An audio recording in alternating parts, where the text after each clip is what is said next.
एक शहर में अमीर चंद फाफड़ा बेचता है और उसकी मदद जय करता है। अमीर चंद जय को महीने के अंत में कुछ पैसे दे देता है, जिसमें जय का खर्चा चल जाता है। जय के माँ बाप नहीं है। एक दिन सुबह जय ने ठेले को साफ किया। कुछ समय में ही वहाँ ग्राहकों की भीड़ लग गई और सभी फाफड़ा खाने लगे। तभी अमीर चंद आया। अरे वाह, तुम बहुत काम के हो। मेरे आने से पहले सारा काम संभाल लेते हो। जिम्मेदारी बड़ी चीज होती है ना। हाँ, और एक बात मैं तुम्हें बताना भूल गया। कौन सी बात? मैं अब ठेले से दुकान खोल रहा हूँ। वाह सेठ जी, ये तो बहुत खुशी की बात है। हाँ, मुझे आज बहुत काम है। तुम फाफड़ा बेचो, मैं शाम को आता हूँ। अमीर चंद चला गया। तभी वहाँ एक लड़का राघव आया। वो फाफड़ा लेना चाहता था, लेकिन राघव दूर से फाफड़ा देख रहा था। तभी जय ने उससे पूछा, क्या हुआ राघव, आज फाफड़ा नहीं खाना क्या? मैं फाफड़ा खाने आया था, लेकिन अब ध्यान आया है कि मेरे पास पैसे नहीं हैं। तो इसमें सोचना क्या है, मैं अपनी तरफ से पैसे दे दूंगा। धन्यवाद भाई, मैं तुम्हें बाद में पैसे दे दूंगा। राघव फाफड़ा खाकर चला गया। इसी तरह आने वाले कई लोगों को जय फाफड़ा खिलाता था, जो अमीर चंद को बिल्कुल पसंद नहीं था। शाम को अमीर चंद वापस आया। आज कितना माल बिक गया? आज थोड़े से फाफड़ा बच गए हैं। कोई नहीं, ये कल काम आ जाएंगे। हाँ, लेकिन क्या? बोलो। मैं सोच रहा था कि हम कुछ फाफड़ा बाहर सड़क पर बैठे लोगों को दे देते हैं। अरे तुम पागल हो? मैं सिर्फ सोच रहा था कि कुछ लोगों का भला हो जाएगा। मैं कुछ नहीं जानता। और हाँ, अगर तुमने आज के बाद किसी को मुफ्त में फाफड़ा खिलाया तो मैं तुम्हें नौकरी से निकाल दूंगा। लेकिन सेठ जी। अब जाओ, कल सुबह आ जाना। जय चला गया। हर रोज की तरह अगले दिन सुबह फिर जय काम पर आ गया और उसने फाफड़ा बेचना शुरू कर दिया। लेकिन तभी वहाँ एक भिखारी आया। मुझे बहुत भूख लगी है, खाने के लिए कुछ दे दीजिए।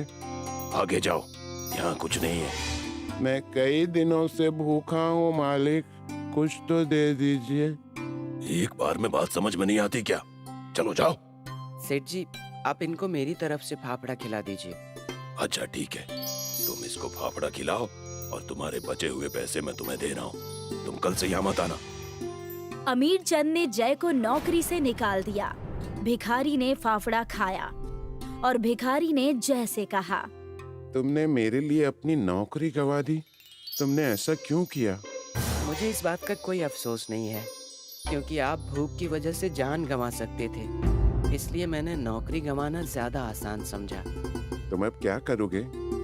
अभी कुछ समझ नहीं आ रहा है। मेरे पास खुद का कोई घर भी नहीं है। मैं भी अब सड़क पर आ गया हूँ, बेघर हो गया हूँ। मेरे पास एक जादुई फायर फाफड़ा मशीन है। आप सुबह सुबह क्यों मजाक कर रहे हैं? मैं सच बोल रहा हूँ। मैं ये जादुई मशीन देने के लिए किसी योग्य इंसान को खोजने निकला था। ठीक है। तुम मुझे यहीं मिलना, मैं जल्दी जादुई फायर मशीन लेकर आऊंगा। भिखारी वहाँ से चला गया। जय भी इधर से उधर भटक रहा था। अब ठेले पर अमीर चंद को खुद से काम करना पड़ रहा था, इसलिए अमीर चंद भी परेशान हो रहा था। मैं भी गुस्से में कभी कभी ज्यादा बोल देता हूँ। अब अकेले सारा संभालना पड़ रहा है। इतने ग्राहकों को अकेले कैसे संभाल पाऊंगा? मैं व्यर्थ चिंता कर रहा हूँ। जब जय भूखा रहेगा और सोने के लिए उसके पास जगह भी नहीं है, तो वो खुद मेरे पास आएगा और माफी मांगेगा। अमीर चंद को जय की मजबूरी याद आई और वो बहुत खुश हुआ। लेकिन जय सड़कों पर अकेले घूमता रहा। धीरे धीरे शाम हो गई। जय को भूख भी लगने लगी। अब भूख भी लग रही है, खाना खा लेता हूँ, लेकिन रात को कहाँ जाऊंगा? भिखारी भी वापस नहीं आया।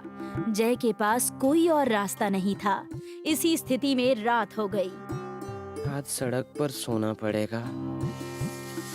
इतनी ठंड भी लग रही है, लेकिन अब क्या कर सकता हूँ? तभी जय को ढूंढते हुए भिखारी आया।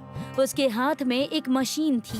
भिखारी को वापस देखकर जय के चेहरे पर एक खुशी आ गई। मैंने तुमको कितना ढूंढा, लेकिन तुम मुझे मिले नहीं। मुझे लगा कि अब तुम नहीं आओगे, इसलिए मैं वहाँ से आ गया। ये जादुई फाफड़ा फायर मशीन है। अब तुम इससे फाफड़ा बना सकते हो।